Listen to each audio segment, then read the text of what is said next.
National Herald case में ED के chargesheet के खिलाफ चंडीगढ़ में हरियाणा कांग्रेस ने प्रदर्शन किया और कांग्रेस नेताओं ने ईडी दफ्तर का घेराव भी किया। इस दौरान पूर्व मुख्यमंत्री भूपेंद्र सिंह हुड्डा को पुलिस ने हिरासत में लिया है। उन्हीं के साथ ही कांग्रेस अध्यक्ष चौधरी उदयभान और सांसद दीपेंद्र हुड्डा, साथ ही कई कांग्रेस के विधायकों को भी पुलिस ने डिटेन किया है। हिरासत में लेने के बाद पुलिस ने वैन से सेक्टर 3 के थाने ले गई है। हालांकि थाने में कुछ देर इनको बिठाया, उसके बाद छोड़ दिया गया है। और इसके साथ ही कांग्रेस की महिला नेता और कार्यकर्ता भी साथ में नजर आए। देखिए, जो मनी लॉन्ड्रिंग का केस 10 साल के बाद चार्जशीट की है, मनी लॉन्ड्रिंग है ही नहीं कहीं। भाई ट्रस्ट की बात है, ट्रस्ट में जमीन ना उसको दे सकते हैं, नहीं कहीं एक पैसे का लेन देन हुआ, ना किसी को दिया, ना बेच सकते हैं, ना कर सकते हैं। तो ये राजनीतिक प्रतिशोध से है, उसके विरोध में हम लड़ाई लड़ेंगे। सड़कों पर भी लड़ेंगे, पार्टी पूरे देश में प्रदर्शन किया है, कोर्ट में भी लड़ेंगे और पार्लियामेंट में भी लड़ेंगे। ना डरे हैं, ना डरेंगे, ना झुके हैं, ना झुकेंगे। जीत सत्य की होगी, असत्य की कभी हो नहीं सकती। और सीधा सा है कि इनके कोई भी जो षड्यंत्र हैं उनको सबको विफल करेंगे। आज पूरे देश में बहुत आक्रोश है, गुस्सा है कि जो केस बनता ही नहीं है, मनी लॉन्ड्रिंग कोई हुई नहीं, 1 रुपये का कोई लेन देन हुआ नहीं।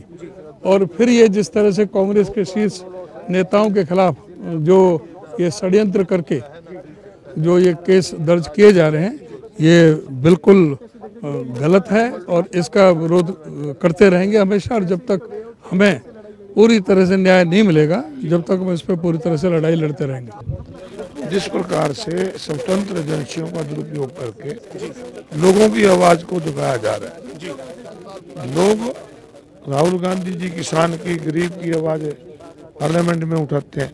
ये हर नया मामला इसलिए लाते हैं कि कोई ना कोई पुराना मामला दबाया जा सके। जिस प्रकार से पहले वक्फ का ले आए, वक्फ का इसलिए ले आए ताकि जो अमेरिका ने टैरिफ लगाया जिससे महंगाई बढ़ी, उसको कैसे दबाया जा सके।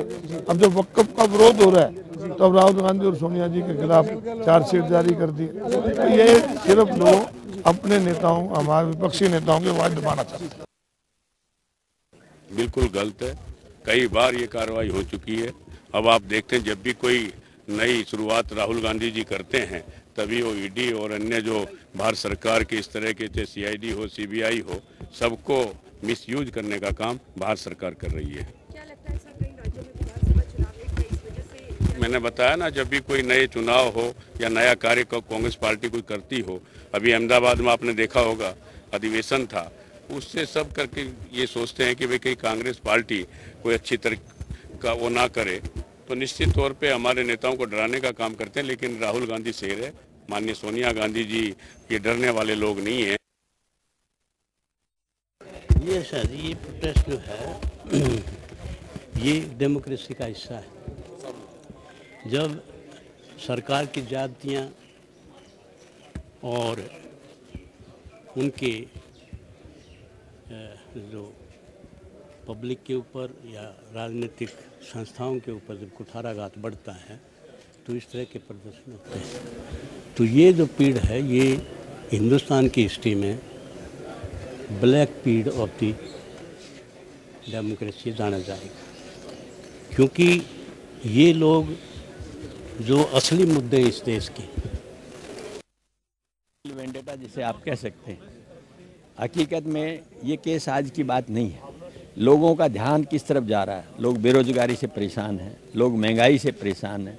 उन लोगों को सिर्फ ध्यान डाइवर्ट करने के लिए आप जातिवाद और सांप्रदायिकतावाद की बातें करते हैं, वो आज आपके सामने नज़र आ रही है। प्रजातंत्र में सबसे बड़ी भूमिका अगर राज्य की है तो उससे बड़ी भूमिका विपक्ष की है। अब विपक्ष को स्नब करना चाहते हैं ताकि वो आवाज़ ना उठाए। इसलिए आज जो कार्रवाई की गई है, इसकी निंदा समाज के हर वर्ग ने की है और आने वाले समय के अंदर इसके प्रति और ज़्यादा जागरूकता बढ़ेगी।